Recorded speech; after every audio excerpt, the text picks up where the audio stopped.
Anxiety असलेले लोक आतल्या आत घुटतात आणि चांगली झोप लागते. ऑटोमॅटिक दुसरा दरवाजा ओपन होईल.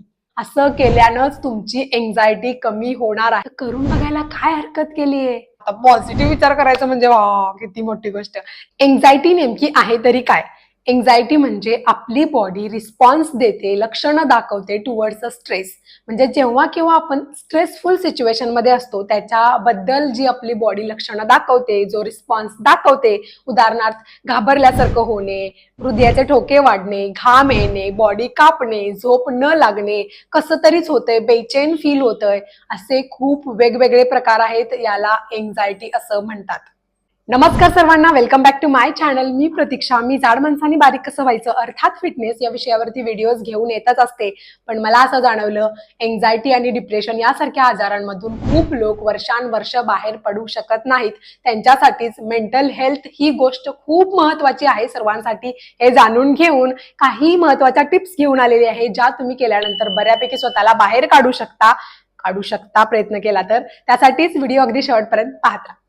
माणूस 4 दिवस आजारी असू शकतो, 15 दिवस आजारी असू शकतो, महिनाभर आजारी असू शकतो, पण उजडलेली प्रत्येक सकाळ ही निराशेची जातीये. 6 महिने जात आहेत, वर्षानुवर्ष जात आहेत. कारण एन्झायटी आणि डिप्रेशन हा आजारच असा आहे याच्यातून बाहेर पडणंच कठीण आहे.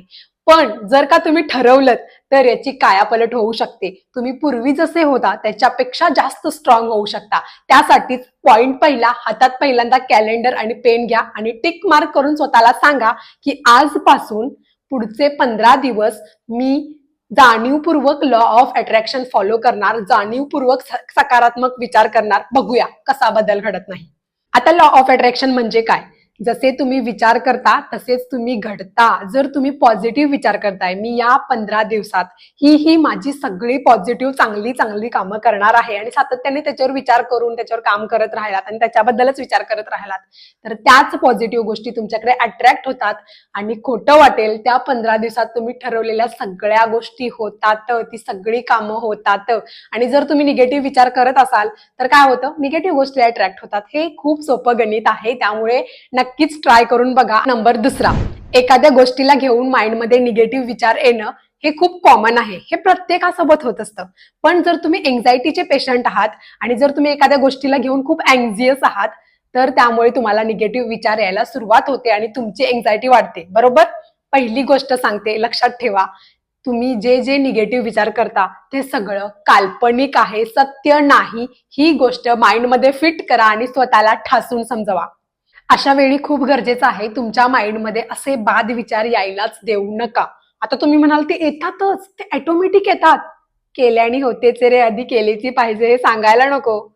जर तुमचा कालच्यापेक्षा आजचा दिवस बेटर जाणार असेल तर करून बघायला काय हरकत केलीये?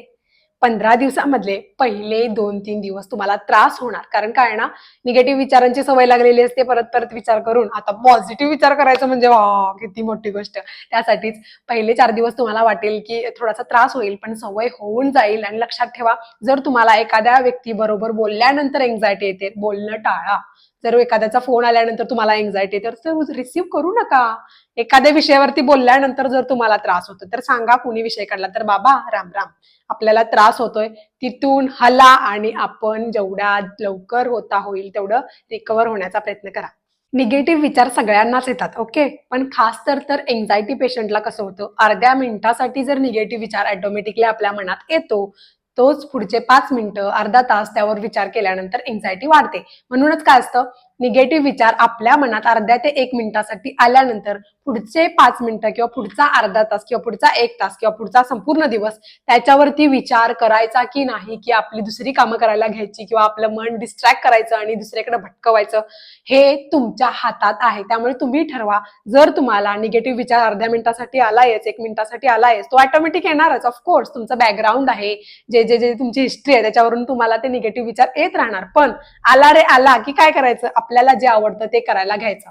जर तुम्हाला एक्सरसाइज करायला आवडते तर एक्सरसाइज करायला पळायचं. जर तुम्हाला क्रिकेट खेळायला आवडतो, क्रिकेट खेळायला पळायचं. जर तुम्हाला एखाद्या पुस्तक वाचून भारी वाटतंय, डान्स करून भारी वाटतंय, मैत्रिणीशी बोलून भारी वाटतंय, कोणती गोष्ट केल्यानंतर छान वाटते ना, तिकडं वळायचं ताबडतोब. असं केल्यानंच तुमची एन्झायटी कमी होणार आहे, लक्षात ठेवा. नंबर तिसरा, विचारांना चॅलेंज करणे. मी ज्या गोष्टीबद्दल स्वतःला त्रास करून घेतोय, का ती गोष्ट खरंच एवढी महत्वाची आहे? का त्या गोष्टीला कोणताच ऑप्शन नाहीये? 1 मिनिट, घरात गॅस संपले, कोणीच नाहीये, मी मागच्या अंगणात चूल पेटवीन. दुसरं ऑप्शन, जर ती गोष्ट तुमच्यासाठी महत्वाची नाहीये, तर विचार करण्याचा प्रश्नच येत नाही. आणि जर ती गोष्ट तुमच्यासाठी खूप महत्वाची आहे, तर लक्षात घ्या, त्याच्या बदल्यात तुम्हाला खूप छान, खूप वेगळा आणि खूप त्याच्यापेक्षा मोठा आणि भारी ऑप्शन मिळू शकतो. ज्यावेळेला तुम्ही त्या गोष्टीचा विचार करायचा बंद करता, ऑटोमॅटिक दुसरा दरवाजा ओपन होईल.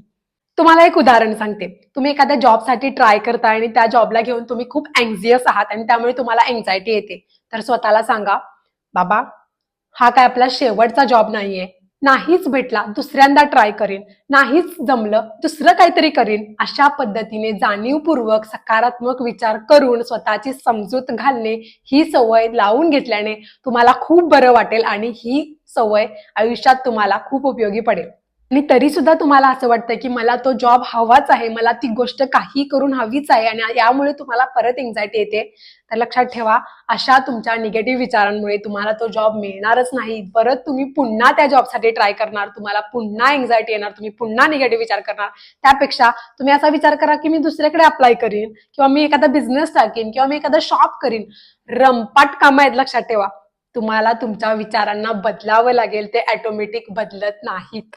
Point number 4, kapalbhati. ऐकून तुम्हाला माहितीच असेल, नाकाच्या एका बाजूने श्वास घ्यायचा, दुसऱ्या बाजूने सोडायचा. अशा पद्धतीने कपालभाती करतात. डोळे बंद करून दररोज 5 मिनिटं करायची आहेत या 15 दिवसामध्ये तुम्हाला. आणि संपूर्ण लक्ष कपालभाती करताना तुमच्या श्वासाकडे असलं पाहिजे. याच्यावरती मी हवं तर वेगळा व्हिडिओ आणीनच कपालभातीवरती. त्यासाठी ही गोष्ट तुमच्या त्या 15 दिवसाच्या चॅलेंजमध्ये ऍड करा. पॉइंट नंबर 5, दररोज 45 मिनिट्स एक्सरसाइज करणे. मग ते वॉकिंग असू दे, जॉगिंग असू दे, किंवा सायकलिंग असू दे, किंवा वेट ट्रेनिंग असू दे. हा, पण डिप्रेशन आणि एन्झायटी असते तेव्हा काहीच करावं असं वाटत नाही, हे मला मान्य आहे. पण हीच ती तुमची वेळ आहे जी तुम्हाला स्वतःला चॅलेंज करायचं असतं आणि यातून बाहेर पडण्याचा प्रयत्न केला पाहिजे. जेव्हा तुम्ही एक्सरसाइज करता तेव्हा तुमचं माइंड विचारांपासून दूर होऊन बॉडीवरती कॉन्सन्ट्रेट करतं आणि तुमच्या बॉडीमध्ये फील गुड हार्मोन्स सिक्रेट होतात आणि चांगली झोप लागते. पॉइंट नंबर 6, पौष्टिक अन्न खा.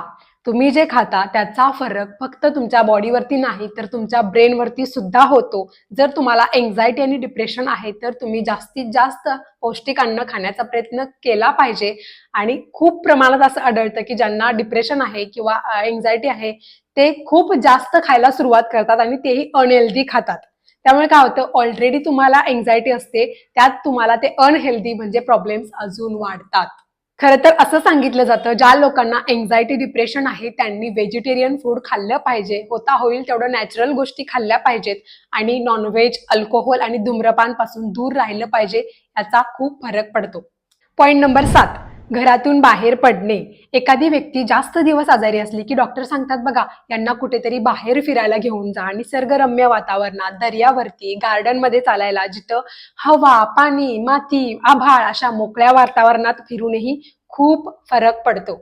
जर तुम्हाला झाडे लावायची सवय असेल तर झाडे लावायला घ्या, किंवा शेतात असं मोकळ्या वातावरणात फिरायला आवडतं असेल तर 2 दिवस गावी जा ऑफकोर्स. तर हे खूप भारी, म्हणजे याच्यामुळे तुमच्या संपर्कात पाणी येतं, मोकळी हवा येते, परत माती येते. ह्या सगळ्यामुळे खूप लवकरात लवकर तुम्ही रिकवर होऊ शकता. पॉइंट नंबर 8, व्यक्त होणे. एन्झायटी असलेले लोक आतल्या आत घुटतात. स्वतःच्या गोष्टी दुसऱ्यांना शेअर करत नाहीत, दुसऱ्यांनाही आपल्या इनर सर्कलमध्ये घेत नाहीत. असं करून तुम्ही स्वतःवरती खूप वाईट करताय, लक्षात घ्या. आता तुम्ही म्हणाल, नाही होत आम्हाला इच्छा, नाही होत आम्हाला कुणाशी बोलण्याची इच्छा, नाही होत आम्हाला कुणाशी गोष्टी शेअर करण्याची इच्छा. बरोबर आहे, या सिच्युएशन मध्ये असंच होतं. पण लक्षात घ्या, ही तुमची स्वतःची लढाई आहे आणि ती तुम्हाला स्वतःच लढली पाहिजे. तुम्हाला स्वतःलाच प्रयत्न केला पाहिजे याच्यातून बाहेर पडण्यासाठी. त्यासाठीच हे सगळं अशा कुणा अनुभवी पॉझिटिव्ह माणसाकडे व्यक्त करा, जे तुम्हाला चांगला सल्ला देतील आणि तुम्हाला त्यांचे सल्ले उपयोगी पडतील. पॉझिटिव्ह एनर्जी मिळेल, धीर मिळेल. अशा व्यक्तीशीच तुम्ही या सगळ्या गोष्टी व्यक्त करा आणि चुकीच्या व्यक्तीकडे या सगळ्या गोष्टी शेअर करू नका. असं केल्याने सुद्धा तुमचे खूप प्रॉब्लेम सुटतील. पॉइंट नंबर 9 आणि शेवटचा सांगते, तुम्ही तुमचा स्क्रीन टाइम कमी करा. मोबाईल, लॅपटॉप, कम्प्युटर जे काही तुम्ही वापरताय ते होता होईल तेवढं कमी करा आणि तुमच्या आवडीनिवडी ज्या आहेत त्याच्याकडे लक्ष द्या. कारण तुम्हाला लवकरात लवकर एन्झायटी आणि डिप्रेशन यासारख्या गोष्टीतून बाहेर पडायचं असेल तर स्क्रीन टाइम कमी करा. आणि व्हिडिओ कसा वाटला हे नक्कीच कळवा. आणि कोण कोण 15 दिवसाचं हे चॅलेंज फॉलो करतंय त्यांनी मला प्लीज कमेंट बॉक्समध्ये कळवा. खूप धन्यवाद.